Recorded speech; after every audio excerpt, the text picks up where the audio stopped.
टिड्डे ने चुंटियों से पूछा कि इतनी गर्मी में काम क्यों कर रही हो, तो चुंटियों ने टिड्डे को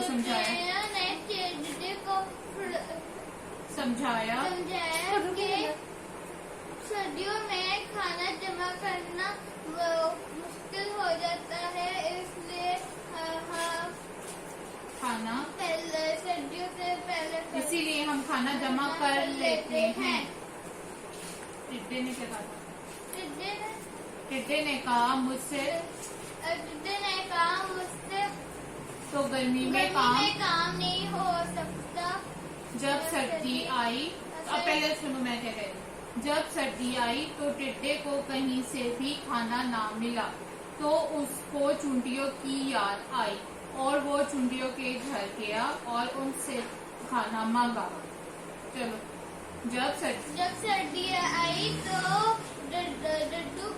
टिड्डे को खाना नहीं मिला, कहीं से भी खाना नहीं मिला और उसको चुंटियाँ याद आई। हाँ, तो उसको चुंटियों की याद आई और वो चुंटी के घर खाना गया और उनसे खाना मांगा।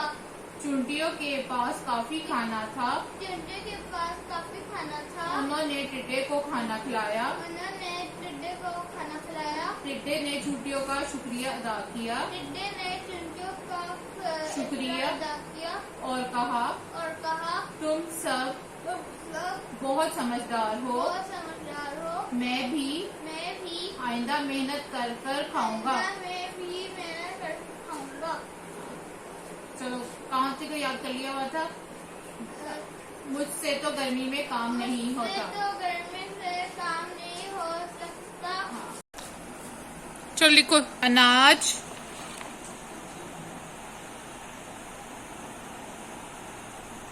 आइंदा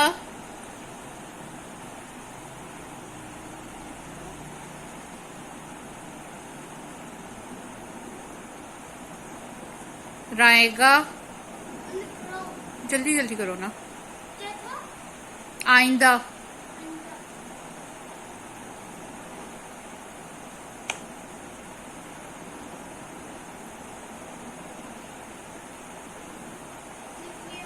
रहेगा। मेहनत कभी रायगा नहीं जाती।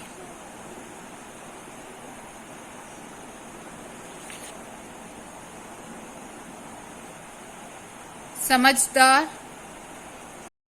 जी, आप अपने बच्चों को किस तरह याद कराते हैं? मैं तो हसन को उसको इस तरह याद कराती हूँ कि ख़ुद उसको लेके बैठती हूँ और साथ ख़ुद पढ़ती जाती हूँ और उसको कहती हूँ कि तुम अब मेरे पीछे पीछे पढ़ो और इस तरह याद करो। अगर मैं इसको खुद छोड़ दूँ ना कि हसन आप ये याद कर आओ, तो ये सारा दिन गुजर जाएगा और इस लड़के ने कुछ भी नहीं ये याद करता। इस तरह मुझे तसल्ली भी हो जाती है कि हाँ, अब हसन को याद हो गया। फिर मैं इसे याद कराने के बाद जितने मुश्किल अल्फाज होते हैं उनकी डिक्टेशन करवा लेती हूँ और फिर उसको बाद में मैं अब कहती हूँ कि अब तुम जो हो ना मुझे पूरा लिख के दिखाओ। उर्दू में तो बहुत ज़्यादा तंग मुझे करता है कि उर्दू बहुत मुश्किल से पढ़ता है, बाकी सब्जेक्ट तो पढ़ लेता है। और फिर बाहर मौसम बहुत अच्छा हो गया और हम लोग फिर बाहर मौसम एंजॉय करने चले गए।